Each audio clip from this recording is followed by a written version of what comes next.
So this morning's talk is called Just When You Think It's All Over! Exclamation mark. During the week, Fran was talking about Psalm 90, verses in it. And it's not a psalm I'm familiar with, so I thought, well, I'll have a look at it, see what it says.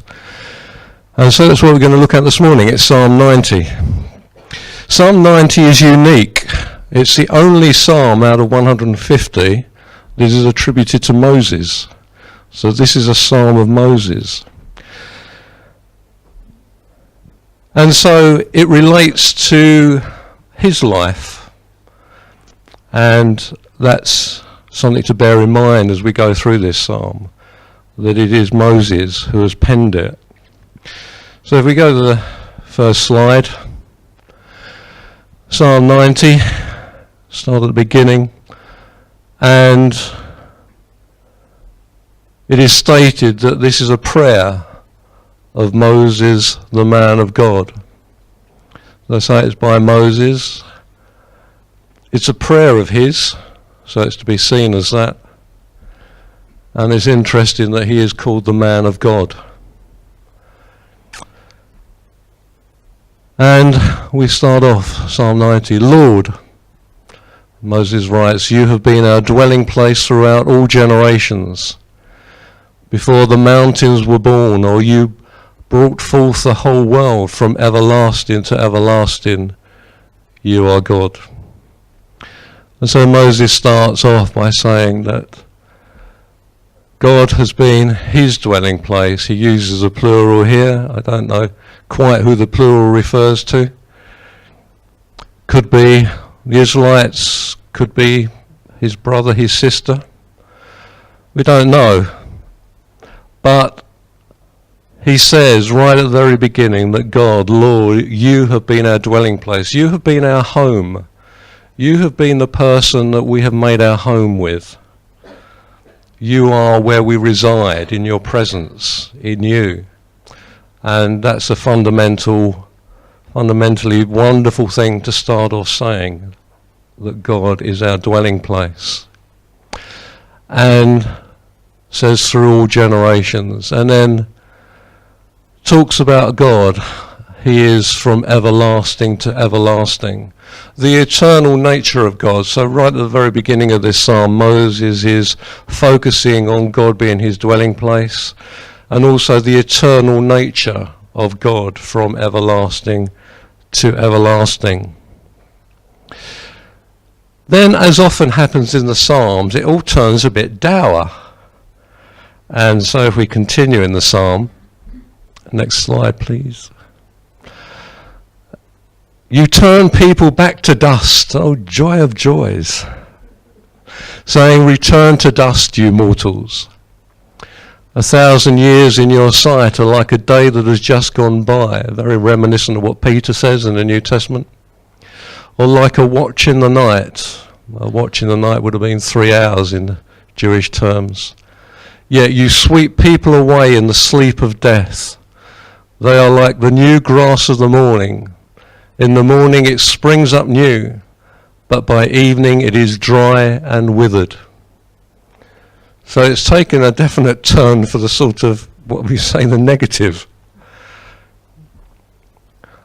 God says, return to the dust.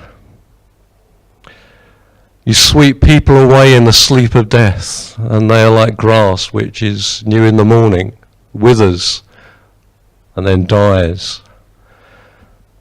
And this is what Moses is praying. This is what Moses is saying to God. This is how he feels. This is him in his emotions, penning his emotions. This is what he thinks. Goes on inside, we go to the next slide. We're consumed by your anger and terrified by your indignation. You have set our iniquities before you, our secret sins in the light of your presence. All our days pass away under your wrath. We finish our years with a moan. Still pretty depressing. Still very dour. But in these verses, to me, what he's talking about is the fleeting nature of life. How man returns to the dust, and here there's a very interesting statement the NIV says, we finish our years with a moan.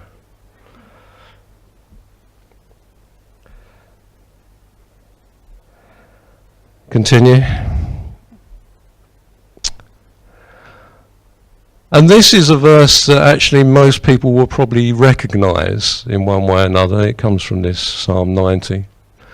Our days may come to 70 years or 80 if our strength endures. Yet the best of them are but trouble and sorrow, for they quickly pass and we fly away. If only we knew the power of your anger.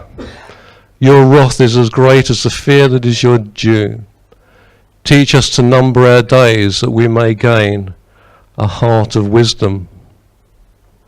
And so here he's talking about the days of life, and he's coming up with two numbers, 70 years, but if by virtue you may be a strong person, you get to 80.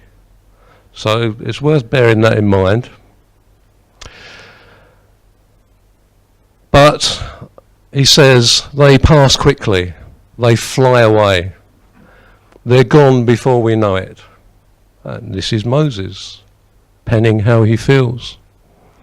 Now up to this point it's all incredibly dour, somewhat depressing, but it's because it's poetry. This is the way Moses feels. He's putting into words his feelings. Then this psalm, as so often happens in the Psalms, takes a dramatic turn. It's just as well, really, because if it remained as it was, it would be pretty bad. But it takes a very dramatic turn. So we continue, go to the next slide. Relent, Lord. How long will it be? Have compassion on your servants. Satisfy us in the morning with your unfailing love, that we may sing for joy and be glad all our days. Make us glad for as many days as you have afflicted us, for as many years as we have seen trouble. Here Moses is calling on the Lord to relent, and in some versions that will say turn. It's like Moses is dramatically looking for a change to occur. How long will it be? He is questioning the time it is taking for that change to occur, for there to be this reaction from God. But he wants to be satisfied. He wants to know the compassion of God. And he wants to know the unfailing love, that we may sing for joy and be glad all our days. He's looking for joy. He's looking for gladness. He's looking for God's compassion. He's looking for gladness. And then we come to the closing verses of this psalm. So we go to the next slide. Moses continues, may your deeds be shown to your servants, your splendor to their children. May the favor of the Lord our God rest on us. Establish the work of our hands for us. Yes, establish the work of our hands. So in these verses, what Moses is saying, may your deeds, we want to see you active. We want to see you act. We want to see your deeds. May the favor of God rest upon us. Some versions say, may the beauty of God rest upon us. But it's favor, it's the beauty of the Lord. And then to finish this psalm, and remember this is the only psalm that Moses pens, he says, establish the work of our hands. What we do, may it be established. May it have foundation, may it be established, may it last. In a sense, Moses is saying, may what I do be a legacy. May it have an impact. May it be established. And the fact he repeats it, and in Jewish literature, if things are repeated, it's often done for effect, to really emphasize a point. You'll get that all the way through the Bible, the use of the sort of what's called parallelism. something like that, where something is repeated, but it's given to create effect, to give it a real sort of, well, this is what I want to happen. And this is what Moses has done here. Established the work of our hands, and then he repeats it. So if we go to the next slide, this verse in the middle of this, I've gone to the King James Version because some of you will know it in the King James. The years of our life being 70, or if by virtue of strength 80. But here it says in Psalm 90:10, the days of our years are 70 years and 10, and if by reason of strength they be 80 years, yet it is their strength, yet in their strength labour and sorrow, for it is soon cut off and we fly away. Now the question I asked myself here was, when would Moses have penned this poem, this psalm? And I think if you understand that when he pens it, you can understand a lot more about what this psalm is going on about. He is talking about the years of a man's life being 70 or 80. Now, if you were going to write this, when would you write it? Well, you're not going to write it in your teens, your 20s, or your 30s, and probably not going into your 40s. Because during those years, old age is a long way off. I know when I was late 20s, early, there's things like pensions. Forget it, that's so far off in the future, one day I'll do it, but not now, I'm young. You might start thinking about life expectancy perhaps when you get into your 50s, that perhaps becomes a bit approaching.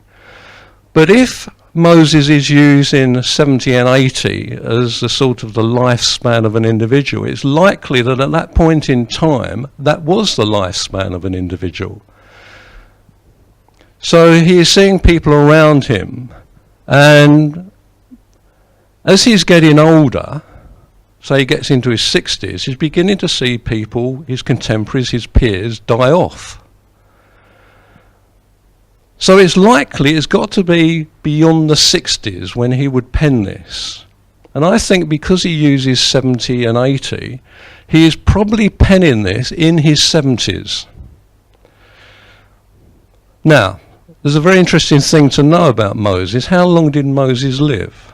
He died for 120 years. He lived for 120 years, lived for 120 years. If he was penning this in his hundreds, late 90s, hundreds, you wouldn't be referring to a lifespan of 70 or 80 years. It wouldn't make any sense to talk about it that way. Because to you, if you've managed to get to 100, 110, you're not going to talk about 70s or 80s. You're not going to talk about 80 by virtue of strength. You'd be talking of 100, 110 by virtue of strength. So my feeling is that Moses actually pens this probably in his 70s and probably towards the end of his 70s. In my mind, it ties up. Now, you have to know something else about the life of Moses. What was he doing in his 70s? Well, the life of Moses very conveniently comes into 3 blocks of 40 years. 40 years he was in Egypt, 40 years he was in Midian, and 40 years he led the Israelites out of Egypt into the promised land.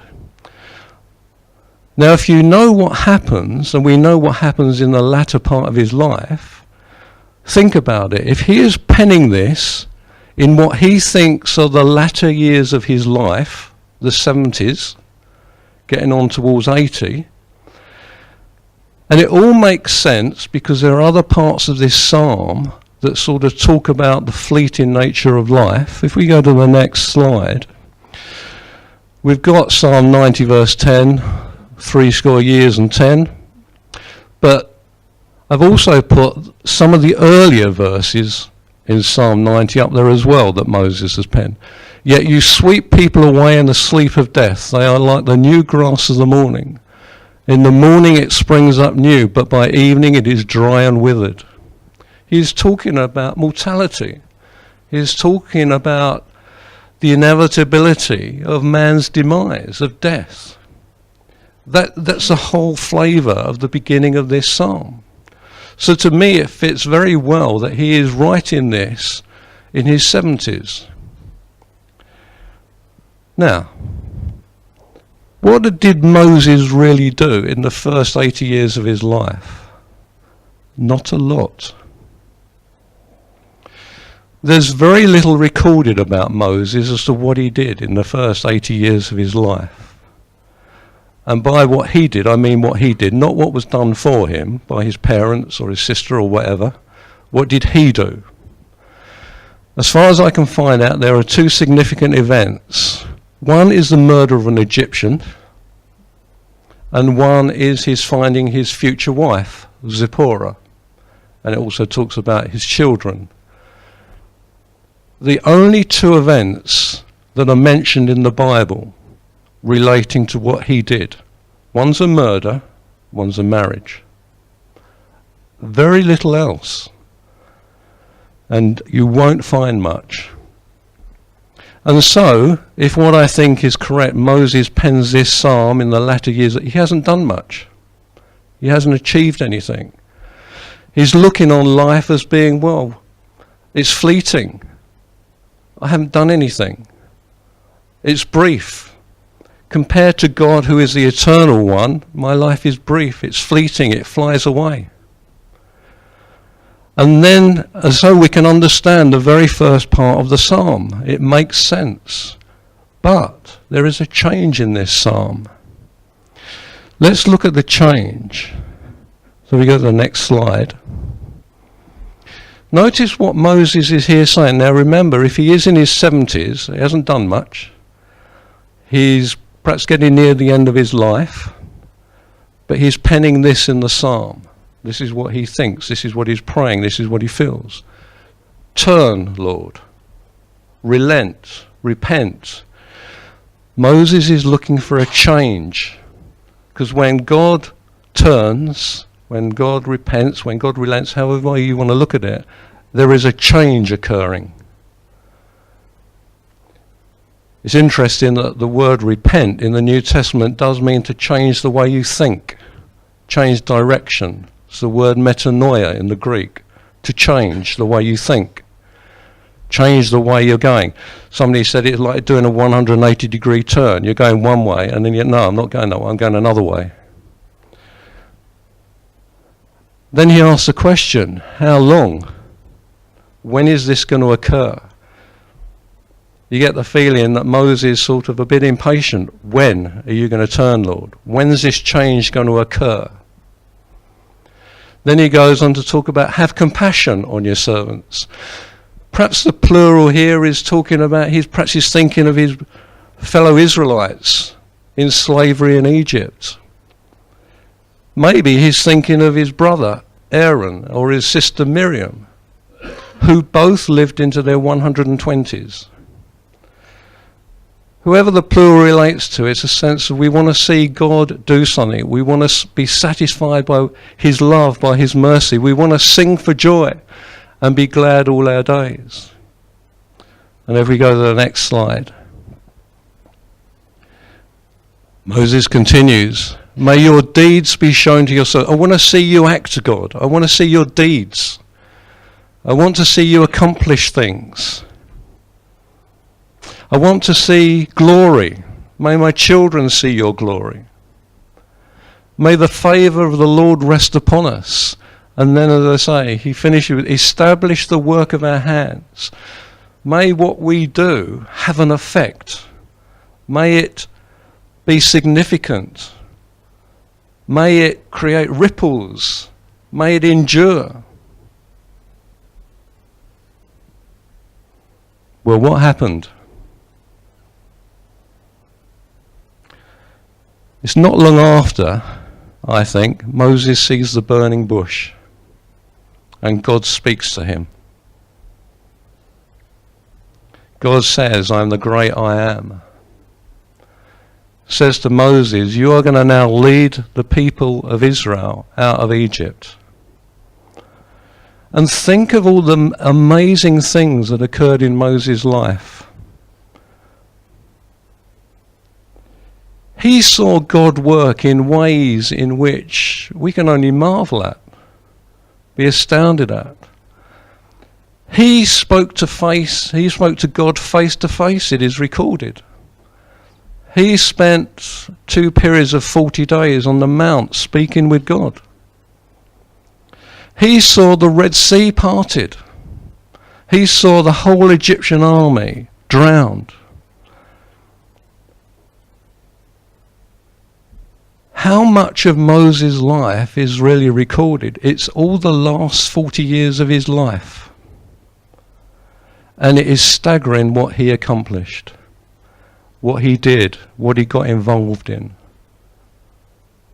Could it be, and I think it probably was, that Psalm 90 was his moment in life where he was looking back on life, looking back on his failures, because remember he murdered somebody, looking back on a life which the Bible only records 2 events of, a murder and a marriage, looking at his life and thinking, is that the end? Is this it? Is it fleeting, flying away? Is that it?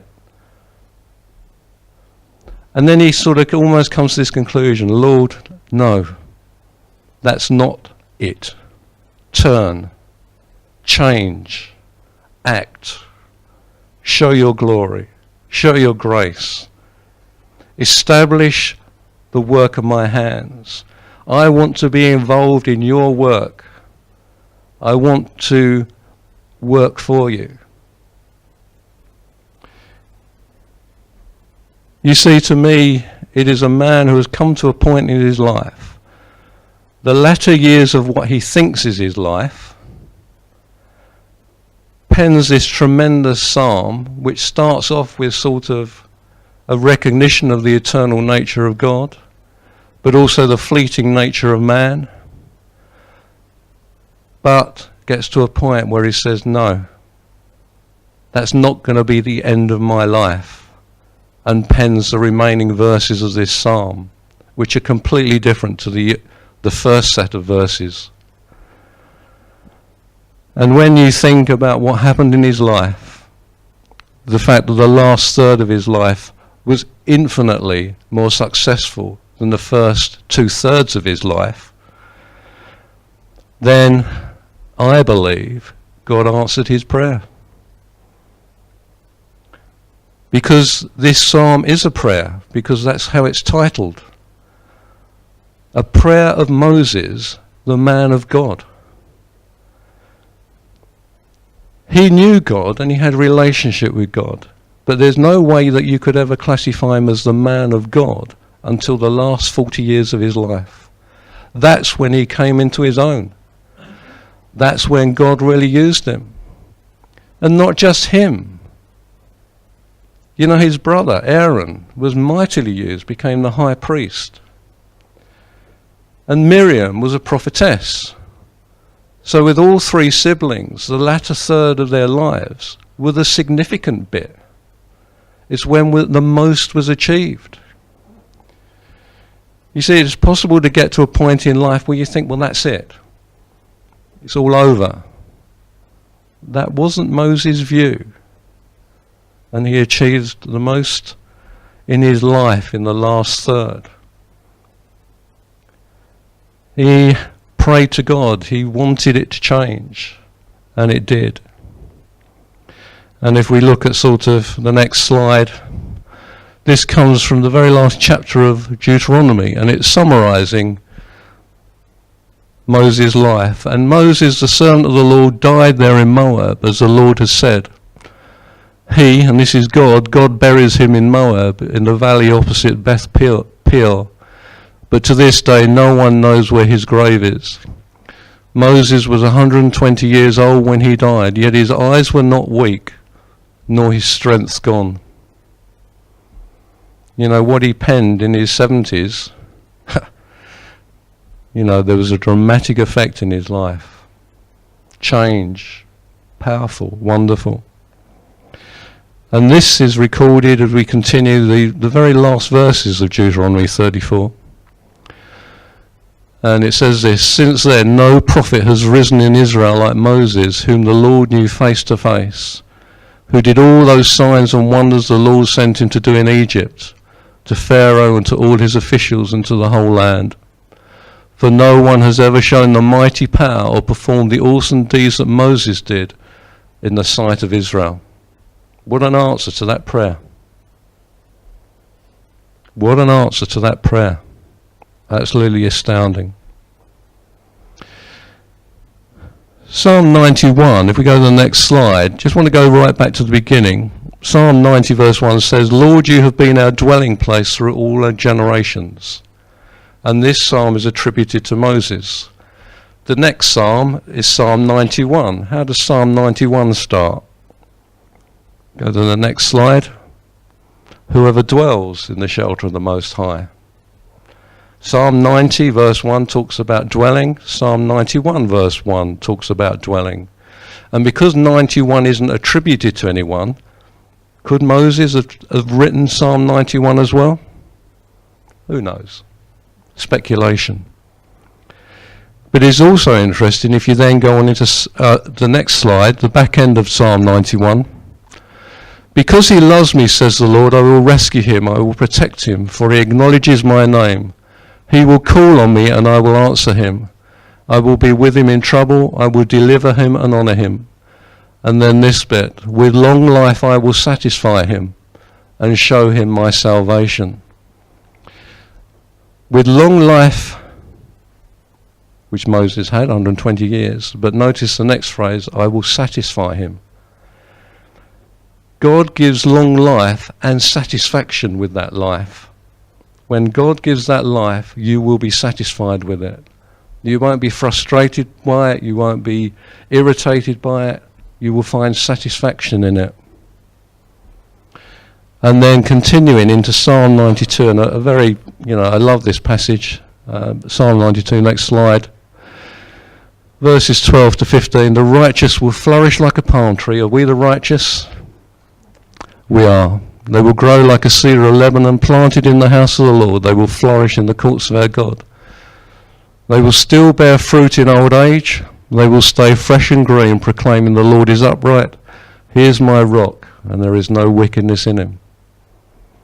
It's an interesting block of Psalms. You may have a different view on Psalm 90 as to when it was penned. Some people think it was penned in his early 80s. Personally, I think it fits pretty well with him penning it in his 70s, before all the tremendous things happened in his life. But it is staggering as to what happened. And I just leave it with you, really. We're all at different stages of life. Some are nearer to the 70s and 80s than others. But, Moses had got to that point. Fleeting nature of life. But no, turn, Lord. Turn. Change. Let's see something different. Amen.